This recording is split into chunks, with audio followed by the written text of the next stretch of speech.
What's up mga tropa? 'Di ba mahilig kayo magsaranggola na diamond kite, bandera, guryon. Mas maganda yung guryon pero may nagkugawa. Tsaka ano kasi yun, pipa. Oh, pwede na yung pipa kahit ay galing sa Brazil. Yung guryon ay made by Vietnam. Oh, galing sa Vietnamese. Yung ginamit nyo pantulog ay Zumba, pero sa Vietnam or Indonesia, flute. Yun yung ginagamitan nila sa guryon. Yan yung galing sa guryon. Di pwede sa saranggola. Dahil kung malit yung ginamit mong flute, wala, mahina yung tunog.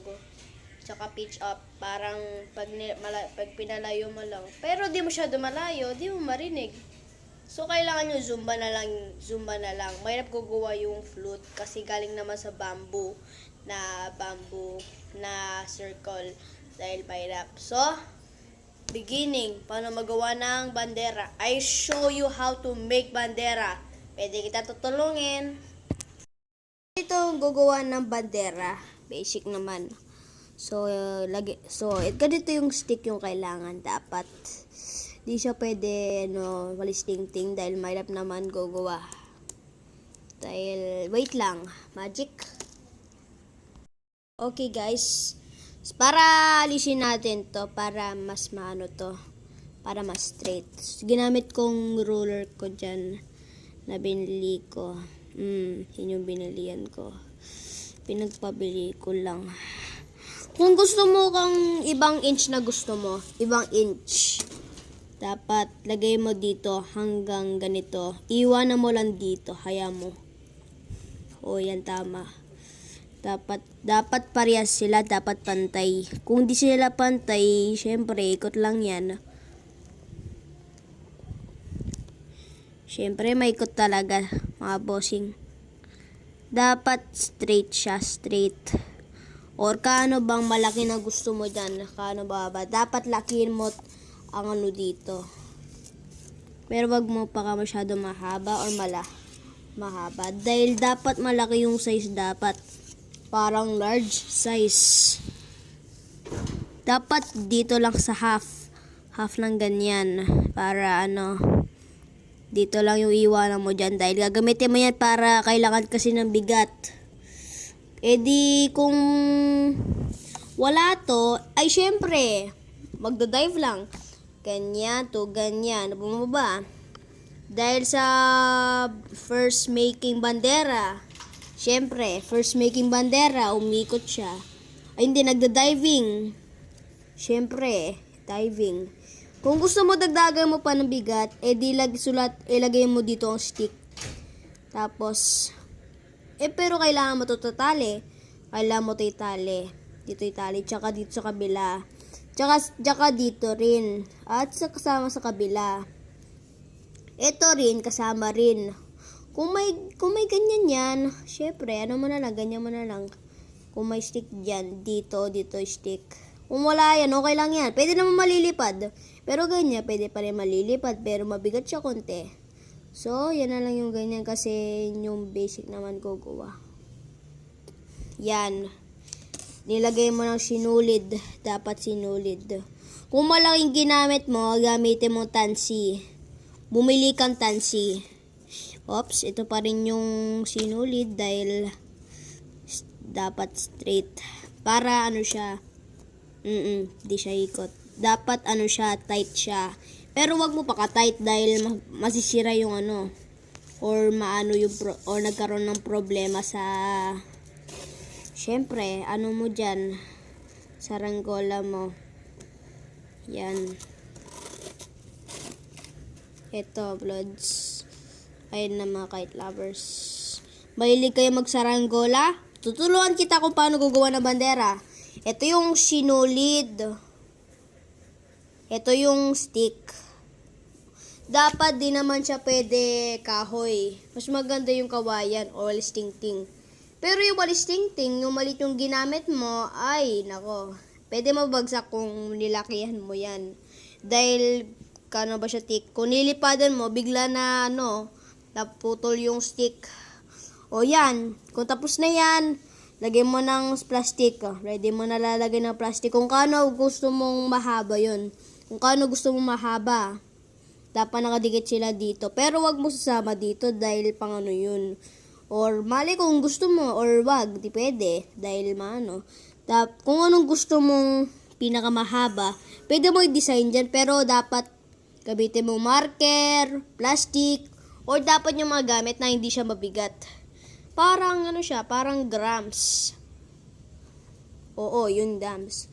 Pero, kailangan mo yung check mo yung balance muna. Kuwari, ito yung saranggola na stick, di pa nakalagay na plastic. Huwag kang bote. Yan, tapos dito, pag tumayo yan, ayun, sakto na yan. Kung na ganyan siya, or left or right, nagkaroon sa left or right, or ano ba yung mabigat. O yan, check mo yung balance muna bago mo lagay ng plastic. Kasi ako palagi nag-check ng balance muna, dapat pantay-pantay. Oo. Dapat pinakapantay. Para di siya umikot.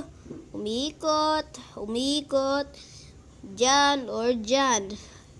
Dati gumawa ko saranggola, pero umikot siya dahil di siya pantay. Hindi ako manunong, pero na yun, manunong na. Okay, next one is diamond kite. Basic naman yan, gugawang diamond kite. Nakita ko yung mga bata, ang dami naman sila naggagamit ng ng diamond kite kasi yun yung pinaka-easy na gawang kite. So, tulungan kita pagawa para magpa-practice ka. Ako yung mahilig magsaranggola. Pero yung mga ko dyan, mga tita ko dyan, di sila na-impress. Tapos, tatapon nila daw yung sinulid ko daw. So, sinago ko na lang para di nila makuha. Dapat pantay-pantay mga lods. Pantay-pantay.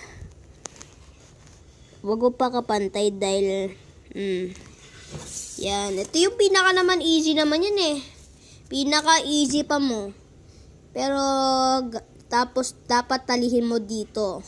Nakalimutan ko dito sa bandera. Pero hayaan mo na lang. Lagay mo na lang. Lagay mo na lang yung ano dyan. Dapat, di masyado madami lalagay dito. Dapat, ano siya. Mukha siyang krus. O, mukha siyang cross. Pero kung tapos na yan, balance muna. Bago, lagay ng plastic. O, yan. Lalagay na yung plastic dyan. Lalagay na yung plastic. Design. Kung gusto mo i-design, design mo. Gamit mo ng marker. Hindi ba sinabi ko sa bandera? Kailangan mo tatali eh. Nakalimutan ko rin. Yun na naman eh. Nakalimutan ko na naman sa bandera. Di ko na ikalimutan. Hayaan ko na lang ganyan dahil naubos na ako ng oras. Yan. Tapos na yung gumawa. Pero kailangan mo ay parisukat. Nakalimutan ko na naman eh. Nakalimutan ko. Ganito yung parisukat. Ganito or ganyan. Hanggang maabot dito. For interrupting, so continue pa tayo. Gusto mo dito, di pwede dyan, dapat ganyan lang sa taas ng nakatali ko dyan, dito. Mas maganda dito, or yan na lang, pwede na yan. Tapos dito lalagay ng parisukat. Ganito siya. Dapat wag pa mahaba. Wag pa mahaba yung parisukat. Konti lang, parang ano siya. Dapat di masyado mahaba. Pero okay lang 'yon. Okay. Okay guys, tapos na 'yan. Easy pa mo naman, parang minutes. Next one is pipa ay ginagamitan nila maglalaban, parang naglalaban. Puputulin ang ibang tali sa mga tao. Parang naglalaban sila, parang parang 1v1 v1.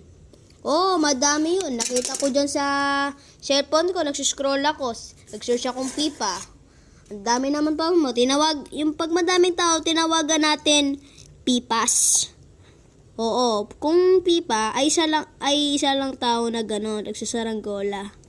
Naglilipad. Pero pag pipas, madaming tao. Madaming tao yun. Yes. Tama pa, sure. Tama. Oh, pinakatama. Oh, oh. Wait lang, pakahaba ko. Meron ako nag-misunderstanding. Oo, misunderstanding. Aray ko, kulang pa to. Sige, hayaan mo na lang. Pagawa kong design. Nagkamali ako. Hayaan mo na lang. Dito lamang. Dito. Tsaka dito sa kabila. Dito.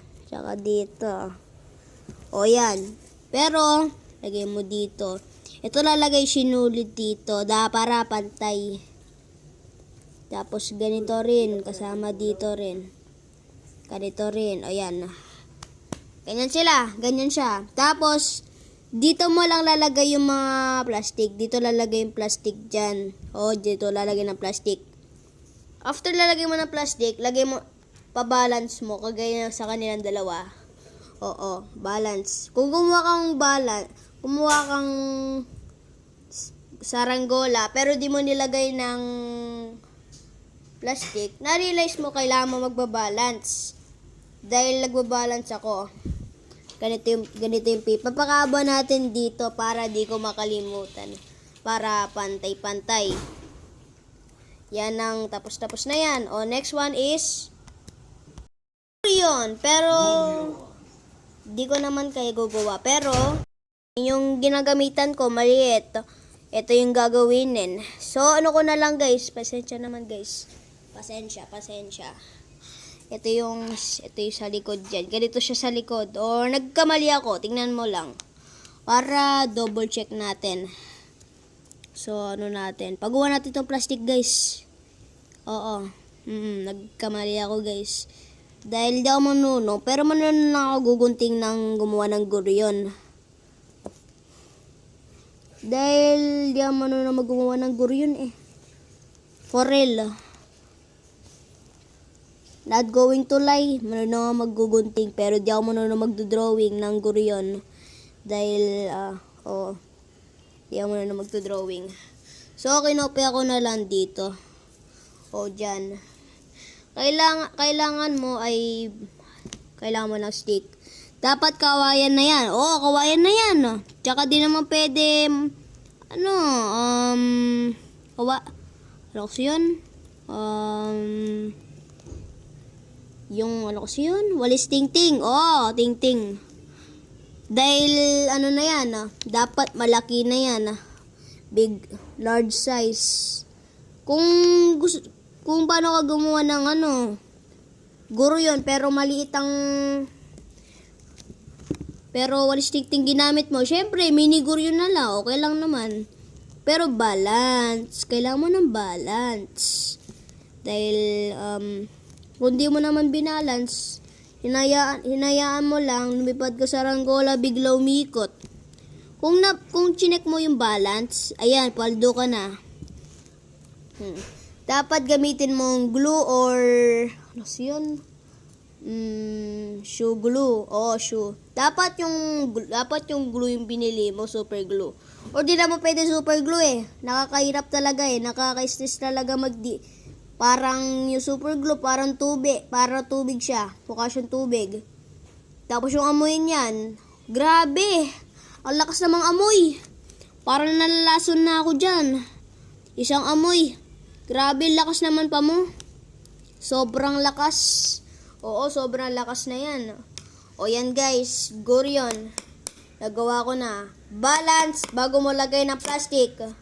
Ito, lagay ko na dito dahil wag mo kalimutan di balance. Kasi yun yung importante. O, balance mo. Ito, sa bandera. O, lalagay mo na dyan. Kung nilagay mo ng kawain dyan, palitin mo na lang. Para maayos na yan. Nakita ko sa TikTok. Oo, totoo talaga guys. Okay, yan ang video na meron ako. Ayun, nagawa ko. Thank you guys. Pero wag mo kalimutan. Dahil, ano yung mas maganda dyan na ginawa ko bandera. Pakita kita bukas na yung mas pinakamaganda. Parang na-expect mo. Kaysa sa mga ganyan. Kasi tingnan mo, ang sobrang ganda naman yun. Tingnan mo bukas. Reveal ko bukas. Thank you for watching. This is my hard work. So, salamat. Thank you. Wag ka mag-scroll. Pero mauna, magkailangan ka mag-like, share, and then do all. Dahil sabi daw yung mga pamilya ko dyan na paglaki ko mag-vlogger ako. Pero gusto kong mag-vlogger, magsaranggola, pero nag-refuse sila. So, di ba alam mo, kung ano gusto mo. Di ba? Kung ano gusto mo. Totoo, may ganun. Pero, makinig ka sa pamilya mo bago ka gagawa ng kung anong gusto mo. Oo, tama yun. Tama yun. Dapat magano ka mo. Inutusan nila kanya ikaw, dapat makinig ka sa kanila. Para kung anong gusto mo. Para pwede magiging kang vlogger, o anong ibang gusto mo. Anong gusto mo, parang paglaki ko, kung ano gusto mo, paglaki mo. Kailangan ka mag-college muna bago ka kung ano gusto mo. Oo, tama. So, paglaki ako, magiging na akong vlogger of the kite. Dahil mahilig ako maglipad sa saranggola, mga tropa ko, mahilig rin sila. Tapos yung pinsan ko, si Edrain. Pinsan ko, parang idol kami. Idol kami. Tsaka kami, mahilig kami magsaranggola. Kasi ang dami naman gumawa ng saranggola, kahit diamond kite sa kanya. Pero ibig sa akin, bandera, tsaka diamond kite rin. Bandera. Pero, kasi yung weeks ago, gumawa akong guryon, pero umikot. Nakalimutan ko i-balance, pero sa TikTok, pinanood ko. Kailangan kasi balance para pag umilipad. Balance. Balance. Kung gumawa ko saranggola, balance. Kung gumawa ko bandera, balance. Kung diamond kite, balance. Guryon, balance. Lahat na saranggola, balance. Balance. Kailangan mo i-balance muna bago mo isaranggola. So, paglaki ko, I will be the kite vlogger. Thank you for watching. Huwag mo kalimutan ang like, share, and then do all. Bye-bye. Miss you guys.